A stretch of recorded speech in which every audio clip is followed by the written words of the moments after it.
O Senhor esteja convosco. Proclamação do Evangelho de Jesus Cristo, segundo Lucas.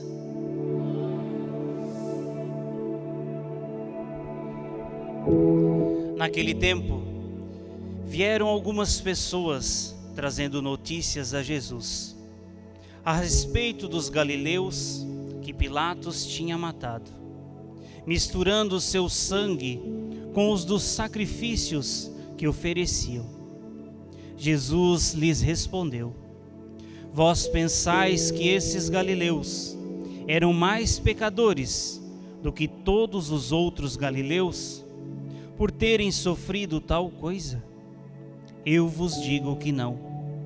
Mas se vós não vos converterdes, ireis morrer, todos do mesmo modo. E aqueles 18 que morreram, quando a torre de Siloé caiu sobre eles, pensais que eram mais culpados do que todos os outros moradores de Jerusalém? Eu vos digo que não. Mas, se não vos converterdes, ireis morrer todos do mesmo modo. E Jesus contou esta parábola. Certo homem tinha uma figueira plantada na sua vinha. Foi até ela procurar figos e não encontrou. Então disse ao vinhateiro: Já faz 3 anos que venho procurando figos nesta figueira e nada encontro. Corta-a, porque está ela inutilizando a terra. Ele, porém, respondeu: Senhor, deixe a figueira ainda este ano. Vou cavar em volta dela e vou colocar adubo. Pode ser que venha a dar fruto. Se não der, então tu a cortarás. Palavra da salvação.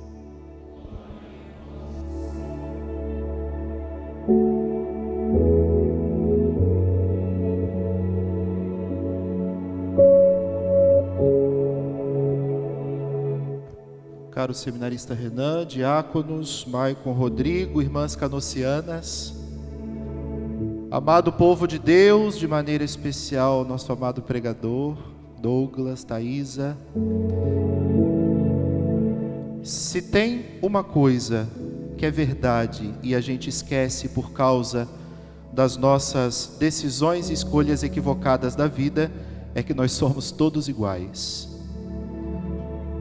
Nós recebemos um barro, e o Senhor, quando usou o barro para nos fazer, Ele não ficou procurando tipos de barros diferentes para nos fazer. O mesmo barro que o Senhor usou para fazer o Padre Hugo, usou para fazer todos vocês, homens, mulheres, todos.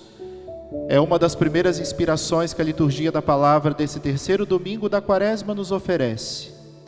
Quando Paulo, na segunda leitura, hoje nós terminamos ouvindo: cuidado com quem está de pé, porque pode cair. E ele não fala endereçando de maneira específica para alguém. Ele está falando, claro, para os habitantes de Corinto. Mas se hoje, em 2025, nós estamos ouvindo essa leitura, significa que é para todo mundo, é para todos nós que queremos o céu. Nós não temos o direito de nos acharmos melhores nem piores do que ninguém. Nós, diante de Deus, só somos. Assim como ele se identificou para Moisés: eu só sou. Nós somos o suficiente para Deus. Mesmo com as nossas misérias, fragilidades, nós somos suficientes para Ele.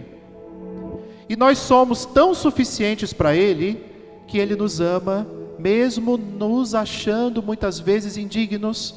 Ele nos ama. Nós somos o suficiente para Ele amar. Nós somos o suficiente para Ele perdoar. Nós somos o suficiente para Ele ser justo e lutar por nós, não desistir de nós, em nenhum momento de nossas vidas. Da mesma maneira, no Evangelho de hoje, essa verdade volta para nós, quando o Senhor está nos deixando muito claro que pela nossa vida nós precisamos parar de cometer alguns equívocos. O pecado é o chefe dos equívocos, com certeza. O seu chamado hoje, homem, o seu chamado como pai, como esposo, como filho, e aqui com o testemunho das famílias que te acompanham nessa missa, você hoje está sendo chamado a fazer a experiência de um Deus que acredita em você, que te ama, que aposta em você, aposta na sua paternidade, aposta na sua esponsalidade, aposta na sua condição de filho, aposta em você de tal maneira que Ele quer te estender a mão neste domingo para te dizer os equívocos, inclusive, que você precisa diminuir na sua vida. Vamos zerar? Não vamos ficar iludidos achando que neste mundo nós conseguiremos zerar os equívocos, porque isso é promessa inválida. A gente não vai conseguir. Aliás, se alguém algum dia ofereceu essa proposta para você, olha, vai na missa que tudo será resolvido, vai fazer o retiro dos homens lá que o Rodrigo Ferreira vai pregar, que tudo vai ser resolvido, mentiram para você. Se foi católico, esquece. Se não foi católico, porque geralmente é no meio não católico que isso acontece, né? Levanta a mão e tudo acontece, é mentira. Nós somos marcados pelo pecado original. Ele foi apagado pelo batismo? Foi. Mas a concupiscência ficou, a ferrugem ficou, manchando o nosso comportamento, nossos afetos, nossa maneira de ser homem, nossa maneira de ser mulher, nossa maneira de sermos pais, mães, de sermos padres, irmãs. Estamos manchados. E esse retiro é para dizer para você isso, mas para dizer muito mais que isso, que você tem jeito. Senão você não estaria aqui nessa manhã de domingo. Quantos não poderiam estar, né? E você tá, já pensou nisso? Você já pensou que você, claro, com toda a sua capacidade de fazer lá a inscrição no seu link, se foi você que fez, ou se não foi sua esposa que te empurrou para cá no domingo, porque ela quer chegar em casa, quer que você chegue em casa nesse domingo, um homem mais santo, mais sorridente, mais paciente e tudo mais. Pode acontecer? Pode. Mas pode ser que não aconteça, vai depender aí da decisão de cada um. Mas o padre quer chamar a sua atenção para um grande equívoco que não só homens cometem, mas todo ser humano. Achar que a nossa vida, as decisões que tomamos, as escolhas que fazemos, elas terminam a sua repercussão neste mundo que vivemos, nesta terra que pisamos. Aliás, essa é a fonte, a maior fonte de desgraça do ser humano, a maior fonte de tristeza do ser humano, a maior fonte de desânimo na fé que um ser humano pode viver, é aquele que é consequência da vida de uma pessoa que escolhe viver uma vida que se reduz às experiências deste mundo. Como se nós fôssemos pensados, desejados, criados por Deus e sustentados pela sua graça para vivermos só isso aqui que vivemos. E quando o padre fala só isso, não está desmerecendo o que vivemos na nossa vida, porque vivemos muita coisa, mas ainda é muito pouco, ainda não se compara à verdadeira finalidade de vivermos, de existirmos. A nossa vida foi feita para um horizonte muito maior, queridos, muito maior. Nós fomos criados para viver com a visão muito mais alargada, para conhecer muito mais pessoas, para fazermos caridade para muito mais pessoas do que fazemos. O Senhor nos criou para desejarmos multiplicidade na nossa vida. É só olhar para Moisés, na primeira leitura de hoje. Aliás, uma das passagens mais lindas da Sagrada Escritura é quando o Senhor decide se revelar a Moisés por meio do fogo, na sarça. Olha o que aconteceu com a vida de Moisés, e pode ser que esteja acontecendo com a vida de muitos de nós, ou já aconteceu também. Moisés, depois de viver uma experiência familiar bem difícil, depois ele encontra estabilidade familiar. Ele é acolhido. Não tem coisa mais maravilhosa para um ser humano que ser acolhido, que ser aceito. É o que nós buscamos, na verdade. O tempo todo nós estamos buscando ser aceitos. Moisés consegue isso na terra. Consegue uma família que o acolhe, vai morar com Jetro, casa com a filha de Jetro, ganha um rebanhozinho para pastorear. E devia estar pensando, agora sim, agora eu sou um homem realizado. Eu tenho um casamento, eu tenho uma família, eu tenho uma casa, eu tenho até um gado para cuidar. Pronto, na minha vida já aconteceu tudo o que precisava. Posso continuar fazendo as mesmas coisas todos os dias, que eu já sou um homem realizado. Triste de nós se pensamos dessa maneira, irmãos. Porque nós nunca fomos pensados por Deus para sempre fazer a mesma coisa todos os dias. E sabe quando isso acontece? Quando a nossa vida, ela fala só de nós. Quando a nossa vida é só sobre nós. E a nossa vida não pode ser sobre nós somente. Uma vida que é vivida como se tudo girasse em torno somente de mim mesmo, é uma vida muito pobre.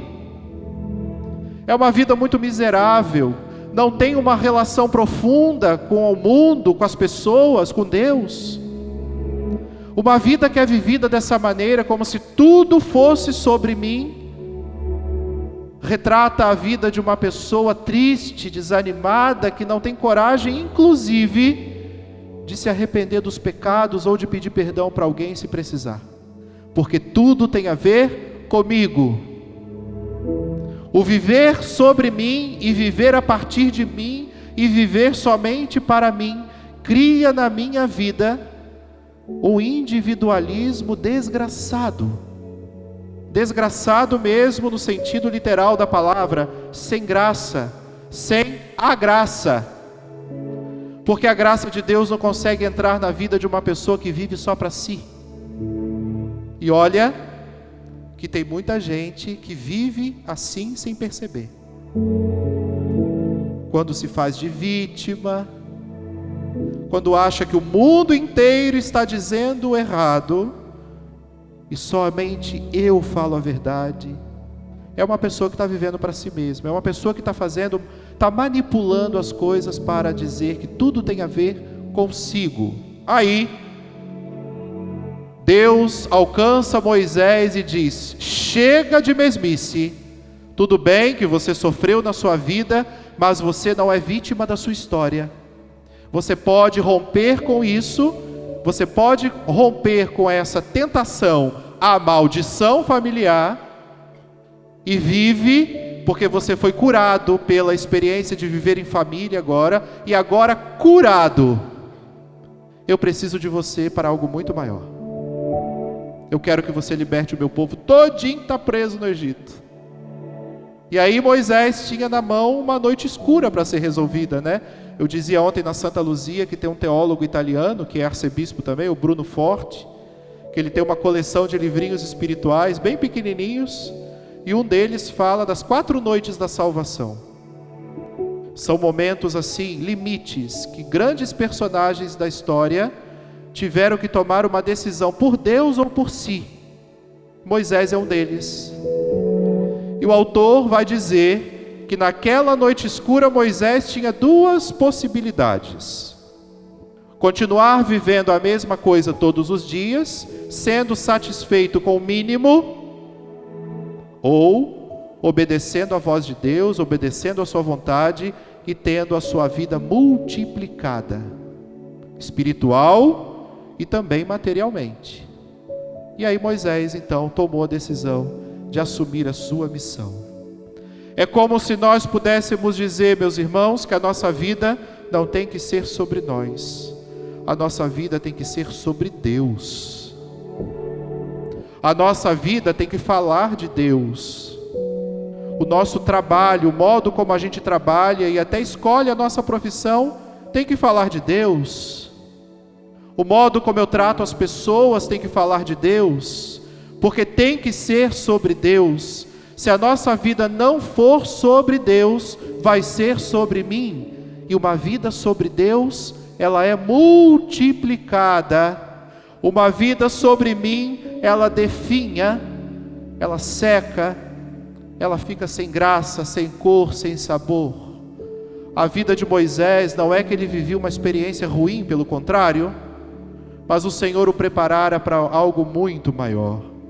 E eu queria muito, do fundo do meu coração, que esse terceiro retiro para homens, que a Imaculada Conceição está te oferecendo, independente de onde você seja, porque aqui não nos interessa de onde você vem, aqui nos interessa que você veio.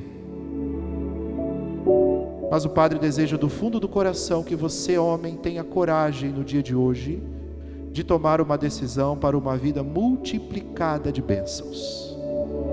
Para que você não ache que você é só um provedor material na vida da sua família, para que você não ache que a sua vida tem que se reduzir a corrigir filho, a abraçar filho. Tudo isso é importante. Amar a sua esposa, a respeitá-la. Não pode se reduzir a somente você, filho, respeitar os pais. Tudo isso é fundamental. Mas se o Senhor te trouxe aqui nesse domingo, é porque Ele vai te entregar na mão algo muito maior. E é o que nós queremos para vocês. Homens restaurados, curados, para serem missionários, aonde quer que vocês estejam. Então vamos pedir essa graça para Deus, por intercessão de Maria, nossa mãe, São José, nosso pai adotivo, glorioso esposo da Virgem, que eles não nos permitam sair hoje deste retiro da mesma maneira com a qual entramos. Sejamos abertos, almas abertas, corações abertos, mentes abertas, para que a graça de Deus não tenha obstáculos para transformar a nossa vida. Louvado seja nosso Senhor Jesus Cristo.